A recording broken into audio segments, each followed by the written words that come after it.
ओम नमः चंडिकाय। जय माता दी। प्रिय भक्तजनों, आज के इस पावन अवसर पर आप सभी भक्तजनों का हार्दिक स्वागत है। माँ भगवती की अनंत कृपा से आज हम सब मिलकर श्री दुर्गा सप्तशती के दिव्य पाठ का श्रवण करेंगे। शास्त्रों में बताया गया है कि जो भी भक्त श्रद्धा और विश्वास के साथ माँ भगवती की महिमा का श्रवण करता है, उसके जीवन से भय, दुख और संकट दूर हो जाते हैं और माता रानी अपने भक्तों के जीवन में सुख, शांति और समृद्धि का आशीर्वाद प्रदान करती है। श्री दुर्गा सप्तशती में माँ आदि शक्ति की महिमा का अद्भुत वर्णन है, जिसमें बताया गया है कि किस प्रकार माँ ने देवताओं की रक्षा के लिए दुष्ट असुरों का संहार किया और संसार में धर्म की स्थापना की। इसलिए आइए सबसे पहले हम माँ भगवती का स्मरण करते हुए उनका ध्यान करें और उनसे प्रार्थना करें कि वे हमारे मन को पवित्र करें, हमारी बुद्धि को शुद्ध करें और इस पवित्र पाठ को सफलतापूर्वक पूर्ण करने की शक्ति प्रदान करें। हे जगत जननी आदि शक्ति माँ दुर्गा, आपको कोटि कोटि प्रणाम है। हे माँ, आपकी कृपा से ही आज हमें आपके दिव्य स्वरूप और महिमा का स्मरण करने का पावन अवसर प्राप्त हुआ है। हे करुणामयी माता, हम आपके चरणों में नतमस्तक होकर प्रार्थना करते हैं कि हमारे मन को शुद्ध करें, हमारी बुद्धि को पवित्र करें और हमें सच्चे भक्ति भाव से आपका यह पावन पाठ करने की शक्ति प्रदान करें। हे माँ भगवती, यदि हमारे मन में कोई अशुद्ध विचार हो, यदि हमारे भीतर में कोई अहंकार या अज्ञान हो, तो उसे कृपा करके दूर कीजिए और हमारे हृदय को अपनी पावन और निर्मल भक्ति से भर दीजिए। हे माँ, आज हम श्रद्धा और विश्वास के साथ दुर्गा सप्तशती का पाठ आरंभ करने जा रहे हैं। कृपया इस पाठ को स्वीकार करें और हम सभी भक्तों पर अपनी कृपा दृष्टि बनाए रखें। सभी प्रेम से बोलिए, आदि शक्ति माँ भवानी की जय, माँ शैलपुत्री की जय। ओम श्री गणेशाय नमः। ओम नमः चंडिकाय। ये श्री दुर्गा सप्तशती का दूसरा अध्याय और दूसरे अध्याय में देवताओं के तेज से देवी का प्रादुर्भाव और महिषासुर की सेना के वध का वर्णन किया गया है। आइए अब हम सब मिलकर माँ भगवती का ध्यान करके आज के अध्याय का शुभारंभ करते हैं। मैं कमल के आसन पर बैठी हुई प्रसन्न मुख वाली महिषासुर मर्दनी भगवती महालक्ष्मी जी का भजन करती हूँ, जो अपने हाथों में अक्षमाला, फरसा, गदा, बाण, वज्र, पद्म, धनुष, कुंडिका, दंड शक्ति, खड्ग, ढाल, शंख, घंटा, मधु पात्र, शूल, पाश और चक्र धारण करती हैं। मार्कंडेय ऋषि कहते हैं, पूर्व समय में देवताओं और असुरों के पूरे 100 वर्ष तक घोर संग्राम हुआ था। उसमें असुरों का स्वामी महिषासुर था और देवताओं के नायक इंद्र थे। उस युद्ध में देवताओं की सेना महाबली असुरों से परास्त हो गई। संपूर्ण देवताओं को जीतकर महिषासुर इंद्र बन बैठा। तब पराजित देवता प्रजापति ब्रह्मा जी को आगे करके उस स्थान पर गए जहां भगवान शंकर और विष्णु भगवान विराजमान थे। देवताओं ने महिषासुर के पराक्रम तथा अपनी पराजय का यथावत वृतांत उन दोनों देवेश्वरों के विस्तार पूर्वक कह सुनाया। वे बोले, भगवान, महिषासुर सूर्य, इंद्र, अग्नि, वायु, चंद्रमा, यम, वरुण तथा अन्य देवताओं के भी अधिकार छीनकर स्वयं ही सबका अधिष्ठाता बन बैठा है। उस दुरात्मा महेश ने समस्त देवताओं को स्वर्ग से निकाल दिया है। अब वे मनुष्यों की तरह पृथ्वी लोक पर विचरते हैं। दैत्यों की यह सारी करतूत हमने आप लोगों को कह सुनाई है। अब हम आपकी ही शरण में आए हैं। उसके वध का कोई तो उपाय सोचिए।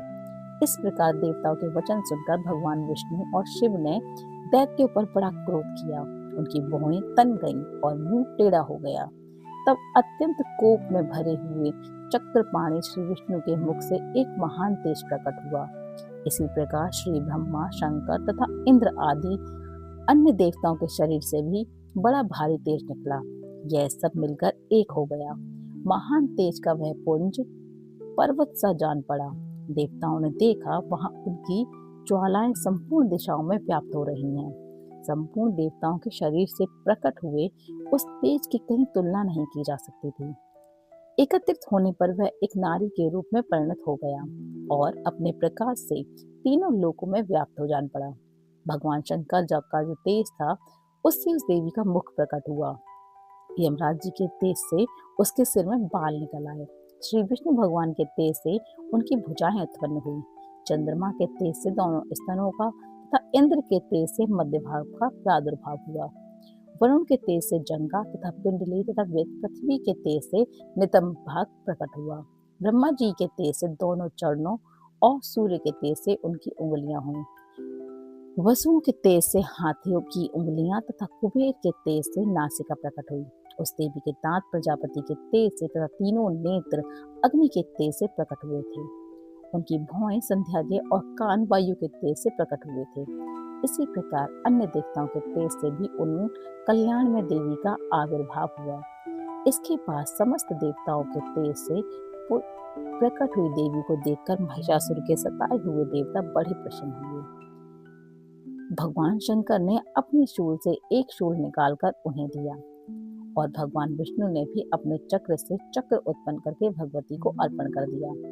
वरुण ने भी संग भेंट किया। अग्नि ने उन्हें शक्ति दी और वायु ने धनुष तथा बाण से भरे हुए तरकस प्रदान किए। सहस्त्र नेत्रों वाले देवराज इंद्र ने अपने वज्र से वज्र उत्पन्न करके उन देवी को दिया। ऐरावत हाथी से उतारकर एक घंटा भी प्रदान किया। यमराज ने कालदंड से दंड, वरुण ने पाश, प्रजापति ने स्फटिकाश की माला और ब्रह्मा जी ने कमंडल भेंट किया। सूर्य ने देवी के समस्त रोमकूपों में अपनी किरणों का तेज भर दिया। काल ने उन्हें चमकती हुई ढाल की तलवार दी। क्षीर सागर से उज्ज्वल हार तथा कभी क्षीर न होने वाले 2 दिव्य वस्त्र भेंट दिए। साथ ही उन्होंने दिव्य चूड़ामणि, 2 कुंडल, बड़े उज्ज्वल अर्धचंद्र, सब बाहुओं के लिए केयूर, दोनों चरणों के लिए निर्मल नपूर, गले की सुंदर हसली और सब उंगलियों में पहनने के लिए रत्नों से बनी हुई अंगूठियां दे दी। विश्वकर्मा ने उन्हें अत्यंत निर्मल फरसा भेंट किया। साथ ही अनेक प्रकार के अस्त्र और अभिहित कवच दिए गए। इसके सिवा मस्तक और वक्ष स्थल पर धारण करने के लिए कभी न कुमलाने वाले कमलों की मालाएं दी गईं। जल अधीन ने उन्हें सुंदर कमल का फूल भेंट किया। माल्य ने सवारी के लिए सिंह तथा तरह तरह के रत्न अर्पित किए। धनाध्यक्ष कुबेर ने मधु से भरा पान उन्हें दिया और संपूर्ण नागों के राजा शेष ने, जो इस पृथ्वी को धारण करते हैं, उन्हें बहुमूल्य मणियों से विभूषित नागाहार भेंट किया। इस प्रकार अन्य देवताओं ने भी आभूषण और शस्त्र अस्त्र देकर देवी का सम्मान किया। इसके बाद उन्होंने बारंबार अट्टहास पूर्वक उच्च स्वर में गर्जना की। उनके शंखनाद से संपूर्ण आकाश गूंज उठा। देवी का वह अत्यंत उच्च स्वर से किया हुआ स्नेह कहीं समा नहीं सक रहा था। आकाश उसके सामने लघु प्रतीत होने लगा। उससे बड़े चोर की प्रतिध्वनि हुई, जिसमें संपूर्ण विश्व में हलचल मच गई और समुद्र कांप उठे, पृथ्वी डोलने लगी और समस्त पर्वत हिलने लगे। उस समय देवताओं ने अत्यंत प्रसन्नता के साथ सिंह वाहिनी भवानी से कहा, देवी आपकी जय हो। साथ ही महर्षियों ने भक्ति भाव से विनम्र होकर उनका स्तवन किया। संपूर्ण त्रिलोकी को शोभाग्रस्त देखकर दैत्यन अपनी समस्त सेना को कवच आदि से सुसज्जित कर हाथों में हथियार लेकर सहसा उठकर खड़े हो गए। उस समय महिषासुर ने बड़े क्रोध में आकर कहा, ये क्या हो रहा है? फिर वह संपूर्ण अस्त्रों से घिरकर उस सिंह की ओर लक्ष्य करके दौड़ा और आगे पहुंचकर उसने देवी को देखा, जो अपनी प्रभा से तीनों लोगों को प्रकाशित कर रही थी। उनके चरणों के भार से पृथ्वी दबी जा रही थी। माथे के मुकुट से पर आकाश की ओर देखा खींच रही थी और वे अपने धनुष की टंकार से 7 पातालों को शुद्ध कर रही थी। देवी अपनी हजारों भुजाओं से संपूर्ण दिशाओं को आच्छादित करके खड़ी थी। इसके बाद उनके साथ दैत्यों का युद्ध छिड़ गया। नाना प्रकार के अस्त्र शस्त्रों के प्रहार से संपूर्ण दिशाएं उद्दसित होने लगी। चशोर नामक महान असुर महिषासुर का सेनानायक था। वह देवी के साथ युद्ध करने लगा। अन्य दैत्यों की चंतुन गढ़ी सेना साथ लेकर चामर भी लड़ने लगा।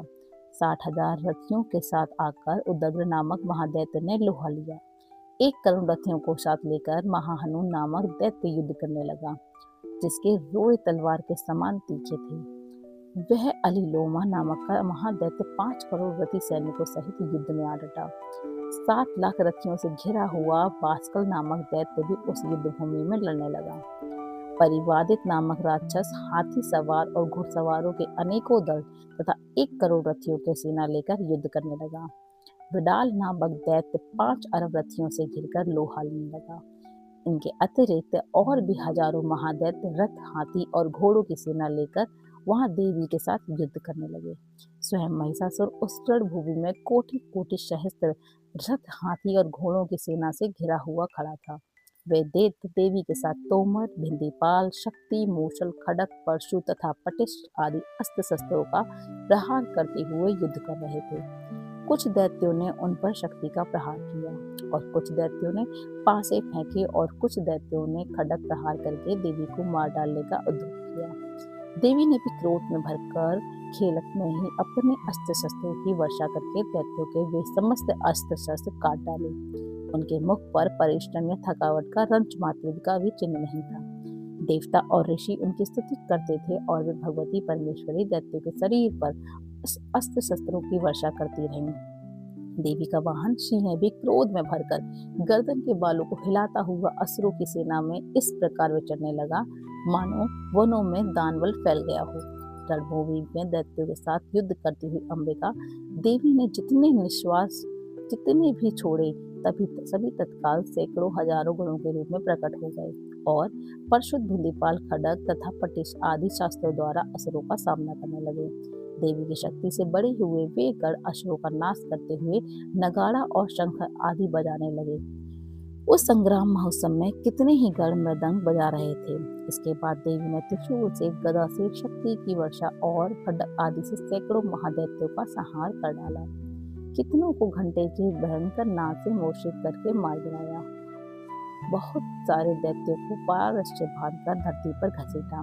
कितने ही दैत्य उनकी तीखी तलवार की मार से दो दो टुकड़े हो गए और कितने ही गदा की चोट से घायल होकर धरती पर पास सो गए। कितने ही मूषल की मार से अत्यंत आहत होकर रक्त बमन करने लगे। कुछ दैत्य शूल से छाती फट गई के कारण पृथ्वी पर ढेर हो गई। उस रणांगण में बाण समूहों का वृष्टि से कितने ही असुरों का कमर टूट गई। बाज की तरह झपटने वाले देव पीड़क दैत्य अपने प्राणों से हाथ धोने बैठे। किन्हीं की बाहें छिन्न भिन्न हो गईं, कितनों की गर्दनें कट गईं, कितने ही दैत्यों के मस्तक कट कर गिरने लगे। कुछ लोगों के शरीर मध्य भाग से ही विदीर्ण हो गए। कितने ही महादैत्य जांघें कट जाने से पृथ्वी पर गिर पड़े और कितनों के ही देवी ने एक बांह, एक पैर और एक नेत्र वाले करके दो टुकड़ों में चीर डाला।